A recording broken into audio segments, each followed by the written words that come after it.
Avez-vous déjà ressenti cette démangeaison persistante, cette sensation que la vie que vous vivez n'est pas tout à fait la vôtre, comme si vous étiez un acteur dans un film écrit par quelqu'un d'autre?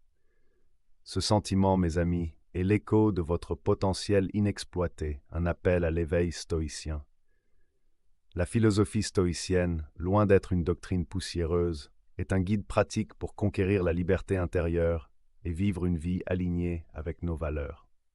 Mais ce chemin vers l'épanouissement exige de nous débarrasser de certaines habitudes toxiques. Laissez-moi vous poser une question. Avez-vous déjà eu l'impression d'être pris au piège d'un tourbillon émotionnel, emporté par la colère, la frustration, l'anxiété? Ce sentiment d'être submergé par des émotions négatives, c'est la tyrannie dont je veux vous parler aujourd'hui. La philosophie stoïcienne nous offre un antidote puissant contre ce poison. Imaginez une mer déchaînée. Les vagues s'écrasent sur le rivage avec une force brute, menaçant d'engloutir tout sur leur passage. Ces vagues, ce sont vos émotions négatives. La colère, la jalousie, la peur, le ressentiment. Elles peuvent vous submerger, vous faire perdre pied, vous empêcher d'avancer. Mais imaginez maintenant que vous êtes un phare, solide, immuable, dominant la tempête. Vous observez les vagues se déchaîner, mais vous restez inébranlable.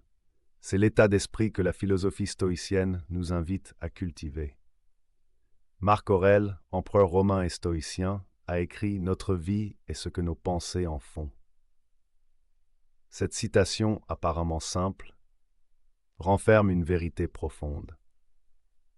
Nos émotions ne sont pas des forces extérieures qui nous contrôlent. Elles sont le produit de nos pensées. Et nos pensées, nous pouvons les choisir. Apprendre à maîtriser ces émotions, ce n'est pas les nier ou les refouler. C'est les observer avec détachement, comme un scientifique observe un phénomène naturel. C'est comprendre leur origine, identifier les pensées qui les alimentent. Et ensuite, choisir de ne pas se laisser emporter. Épictète, un autre grand stoïcien, enseignait la distinction cruciale entre ce qui est en notre pouvoir et ce qui ne l'est pas. Nos émotions, contrairement à ce que l'on pourrait croire, sont en notre pouvoir.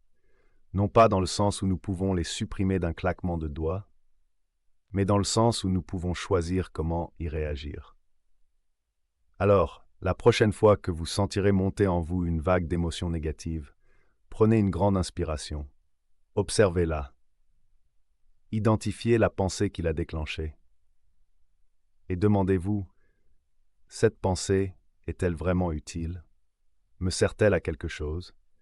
Ou bien est-ce juste un parasite qui me ronge de l'intérieur? Le choix vous appartient. Nous vivons dans une société qui valorise le contrôle.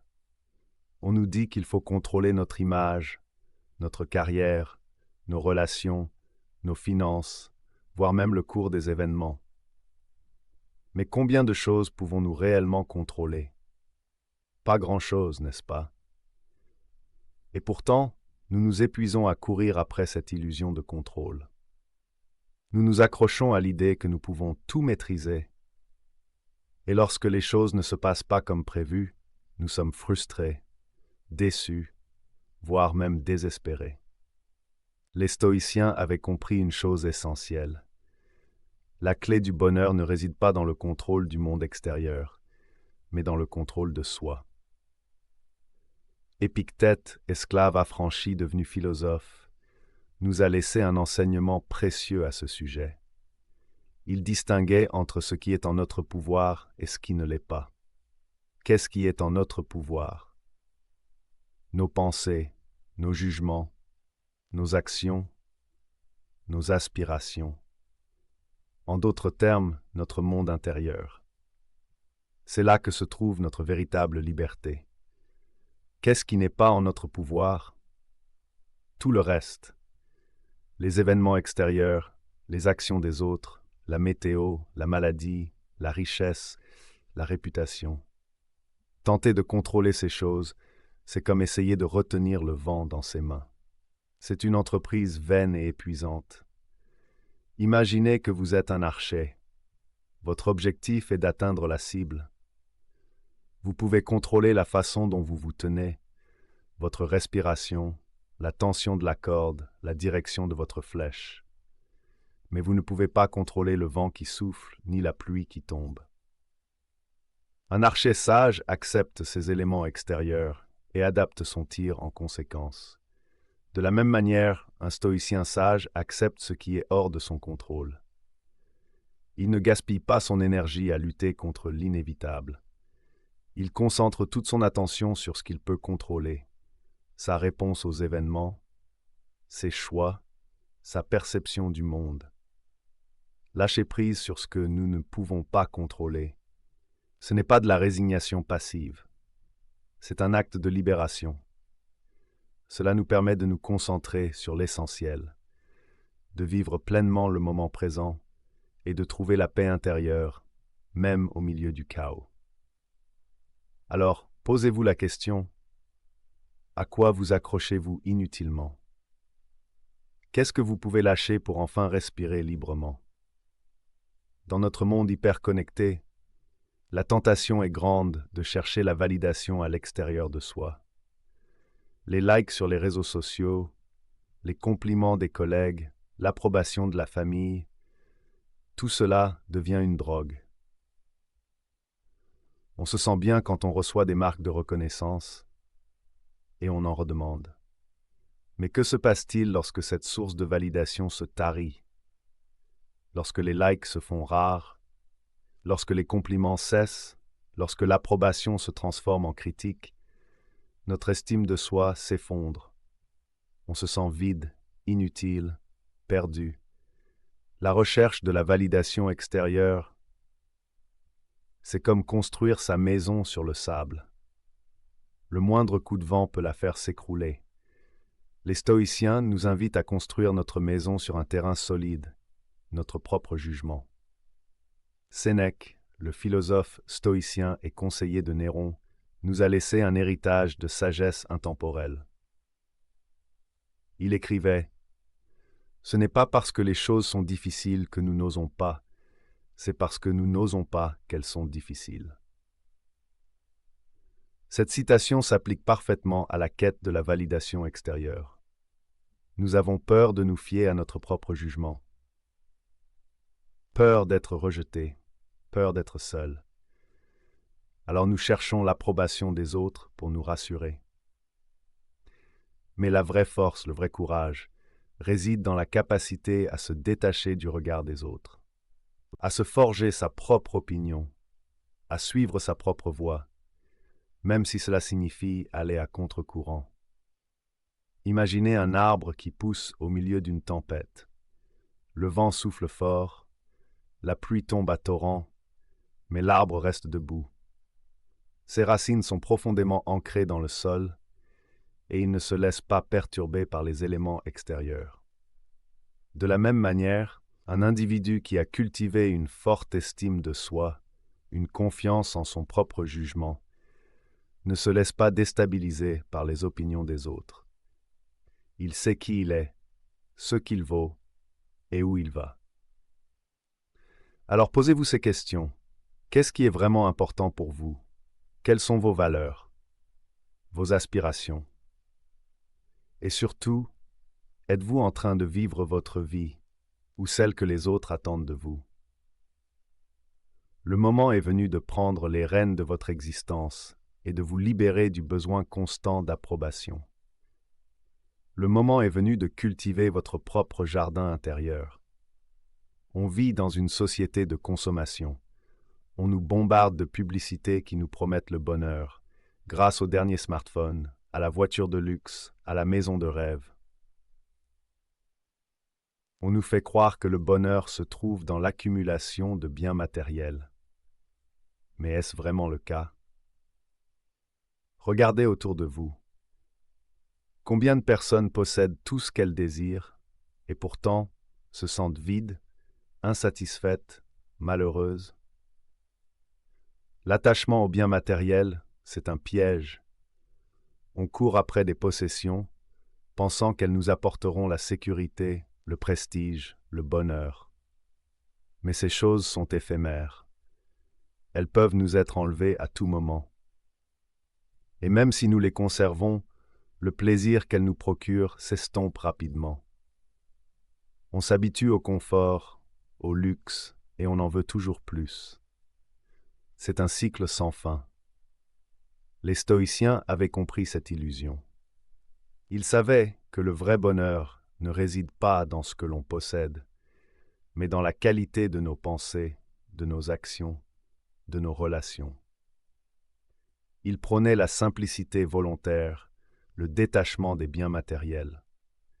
Épictète, lui-même ancien esclave, disait « La richesse ne consiste pas à avoir beaucoup de possessions, mais à avoir peu de besoins. »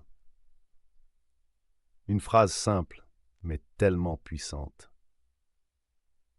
Elle nous invite à repenser notre rapport aux choses, à nous demander ce qui est vraiment essentiel, ce qui nous apporte une véritable satisfaction. Imaginez deux personnes. L'une possède une immense fortune, mais est constamment angoissée à l'idée de la perdre. L'autre vit simplement, avec peu de biens, mais est sereine et heureuse. Laquelle de ces deux personnes est la plus riche? Le stoïcisme ne nous demande pas de renoncer à tout ce que nous possédons. Il nous invite simplement à prendre conscience de notre attachement aux choses et à nous en libérer progressivement. À apprécier la beauté des choses simples, la valeur des expériences, la richesse des relations humaines. Alors, prenez un moment pour réfléchir à votre propre vie. Qu'est-ce qui vous encombre? De quoi pourriez-vous vous débarrasser sans regret? Quels sont les vrais trésors de votre existence? Le bonheur ne se trouve pas dans l'accumulation, mais dans la simplicité, la gratitude et la liberté intérieure.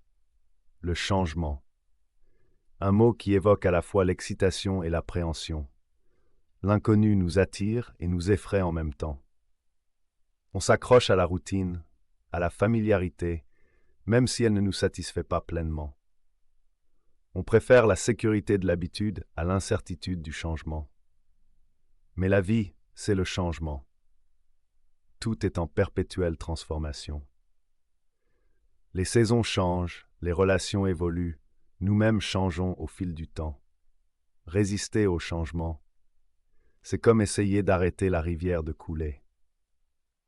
C'est une bataille perdue d'avance. Les stoïciens avaient compris cette loi fondamentale de la nature. Ils savaient que le changement est inévitable et qu'il est souvent porteur d'opportunités. Marc Aurèle écrivait « La constance dans le changement est ce que l'univers nous montre. » Accepter le changement, ce n'est pas se résigner passivement à son sort. C'est l'anticiper, s'y préparer et même l'utiliser à son avantage. Imaginez un arbre qui perd ses feuilles en automne. Cela peut sembler triste, comme une fin, mais c'est en réalité une préparation pour le renouveau. L'arbre se débarrasse de ce qui est devenu inutile pour pouvoir renaître plus fort et plus beau. De la même manière, le changement dans notre vie peut être douloureux, difficile, déstabilisant. Mais il peut aussi être l'occasion de se débarrasser de vieilles habitudes, de croyances limitantes, de relations toxiques. Il peut nous permettre de grandir, d'évoluer, de devenir la meilleure version de nous-mêmes. La peur du changement est souvent liée à la peur de l'inconnu. On se crée des scénarios catastrophes, on imagine le pire. Mais la réalité est souvent bien différente de ce que l'on craint. Et même si les choses ne se passent pas comme prévu, on a toujours la possibilité d'apprendre, de s'adapter, de rebondir. Alors la prochaine fois que vous serez confronté à un changement, respirez profondément. Acceptez-le. Cherchez les opportunités qu'il peut vous offrir. N'ayez pas peur de sortir de votre zone de confort. C'est là que réside la véritable liberté, le véritable épanouissement.